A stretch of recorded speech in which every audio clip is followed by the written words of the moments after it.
Hello Jain साथियों, आप सभी का स्वागत है अपनी क्लास CDA लखनऊ में। मैं एसएस राठौर सर एक नई सूचना के साथ उपस्थित हुआ हूं। देखिए विद्यार्थियों, अभी हाल ही में भारत सरकार ने के जो संस्कृति मंत्रालय है उसने जो भारत में शास्त्रीय भाषाओं की जो मांग चल रही थी उसको देखते हुए सरकार ने इसको मंजूरी प्रदान कर दी है। ठीक है, तो अभी जो भारत की शास्त्रीय भाषाएं हैं उसके बारे में हम लोग डिस्कस करेंगे। किस किस भाषा को जो है अभी शास्त्रीय भाषा का दर्जा मिल गया, कितनी भाषाओं को पूर्व में दर्जा दिया गया था। जो आने वाले एग्ज़ाम हैं उन सब में इससे क्वेश्चन 100% आते हैं, तो ध्यान रखना। ये आपको आगे चलते हैं हम लोग वीडियो के बारे में बताएंगे। देखो हेडिंग में ही देख लिया आपने, भारत की शास्त्रीय भाषाएं। ठीक है, करंट अफेयर का ये टॉपिक है। 5 भाषाओं को हाल ही में शास्त्रीय भाषाओं को दर्जा दिया गया है, जिसमें मराठी, बंगाली, असमिया, पाली और प्राकृतिक, ये 5 भाषाओं को 2024 में अभी हाल ही में मिला है शास्त्रीय भाषाओं का दर्जा। ठीक है, चलिए अब देखो ये चर्चा में है। तो चर्चा में क्यों है? क्योंकि केंद्रीय मंत्रिमंडल ने मराठी, बंगाली, असमिया और पाली और प्राकृतिक भाषाओं को शास्त्रीय भाषा का दर्जा दिया है। मराठी की शास्त्रीय भाषा की मांग 2013 से लंबित थी।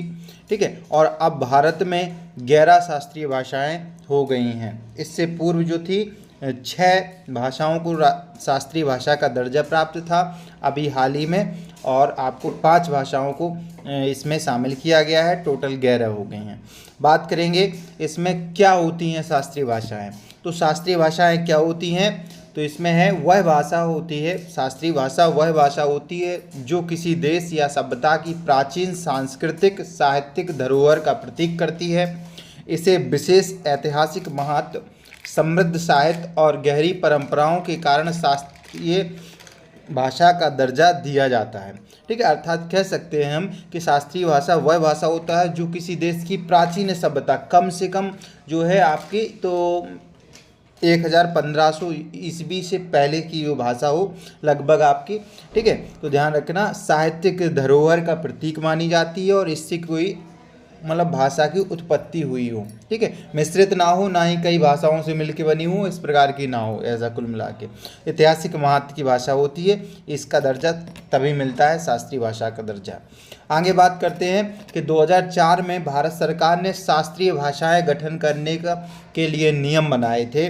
2004 में ऐतिहासिक पीरियड देखें तो नई श्रेणी बनाने का निर्णय 2006 में मानदंड निर्धारित किए गए कि किस भाषा को शास्त्रीय भाषा का दर्जा दिया जाए या किस भाषा को ना दिया जाए। तो इसका मानदंड जो है आपके निर्धारण कब से हुआ? 2006 से। इससे पूर्व 6 भाषाओं को शास्त्रीय भाषा का दर्जा प्राप्त था। ठीक है, 2024 में अभी 5 हमने बताया है, मराठी, बंगाली, असमिया, पाली और प्राकृतिक भाषाओं को शास्त्रीय भाषा की श्रेणी में रखा गया है। पहली शास्त्रीय भाषा जो थी तमिल थी, जिसे 2004 में शास्त्रीय भाषा का दर्जा प्राप्त हो गया था। ये पूछा जा सकता है क्वेश्चन, सबसे पहले किस भाषा को शास्त्रीय भाषा का दर्जा मिला? तमिल को मिला है। आपने देखे हैं तमिल के जो आपके ग्रंथ हैं काफ़ी प्राचीन हैं, और तमिल भाषा एक अपने आप में एक मान के चलो एक हमारी धरोहर स्वरूप भाषा है। ठीक है, 2005 में संस्कृत को हुआ है, और आपने देखा ये सारे वेद हमारे जो है सब संस्कृत में है, प्राचीन भाषा है। संस्कृत से कई भाषाओं की उत्पत्ति हुई है। ठीक है, आदि जननी भाषा कहते हैं संस्कृत भाषा को। ठीक है, हिंदी की उत्पत्ति बाद में संस्कृत और उर्दू से ही हुई। तो 2005 में संस्कृत को शास्त्रीय भाषा का दर्जा प्राप्त था। चलिए अब देखते हैं कितनी वर्तमान हो गई और किन किन भाषाओं को कब कब शामिल किया गया, आगे हम यही देखते हैं। देखो बात करेंगे वर्तमान शास्त्रीय भाषा।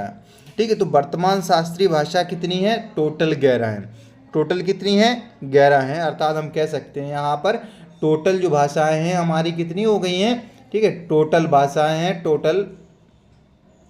ठीक है, टोटल 11 कितनी हो गई? 11 भाषाओं को शास्त्रीय भाषा का दर्जा प्राप्त है, जिसमें पहली है तमिल। सबसे पहले शास्त्रीय भाषा का दर्जा तमिल को दिया गया था 2004 में।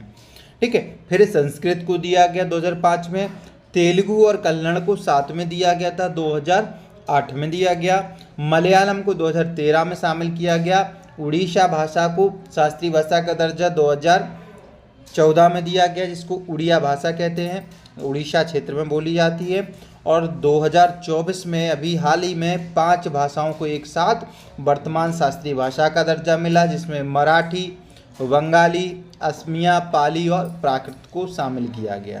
तो दोस्तों ये सबसे इम्पोर्टेंट टॉपिक है, इसको नोट कर लो और एक दो बार देख लेना कौन कौन भाषा शामिल की गई अभी और कौन पहले से इसमें मौजूद थी।